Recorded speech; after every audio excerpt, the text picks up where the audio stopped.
এটা হচ্ছে আবুল মামার নতুন প্রজেক্ট। এটা হচ্ছে আবুল মামা আমাদের আরেকটি দোকান দিয়েছে। জানেন যে আমরা স্বাবলম্বী প্রজেক্টের কাজগুলো করে থাকি, যারা হতদরিদ্র এবং যাদের ইচ্ছা থাকে যে ভালো কিছু করবে, আমাদের স্বপ্ন থাকে যে আমরা ভালো কিছু করুক মানুষের মাঝে, ভালো কিছু হোক মানুষের মাঝে।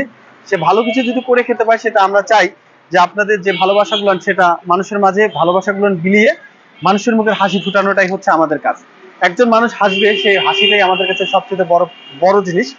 তো তারই ধারাবাহিকতা আজকে আমাদের আবুল মামার যে দোকান, আবুল মামার স্বপ্ন ছিল একটি দোকান দিবে, সেই দোকানটি আজকে শুভ উদ্বোধন হতে যাচ্ছে। দোকানটি হচ্ছে টিএসসি এবং দোয়েল চত্বরের মাঝামাঝি হাইকোর্টের যে গলি আছে, হাইকোর্ট গলিতে আবুল মামা এই দোকানটি। আবুল মামা আমাদের জন্য দোয়া করবেন এবং আবুল মামার মতন যেন আমরা আরো অনেকের মুখে হাসি ফুটাতে পারি। আপনাদের কাছেও আমরা দোয়া চাই এবং আবুল মামা আপনি আমাদের জন্য দোয়া করবেন। আলহামদুলিল্লাহ, আমি তো অবশ্যই দোয়া করব। আপনি যে উপকার আমার করছেন, আল্লাহর রহমতে আমি এটা দিয়ে করে একটা খাবো। ধন্যবাদ আবুল মামা আপনাকে। ঠিক আছে, আপনি আমাদের জন্য শুধু দোয়া করলেই চলবে।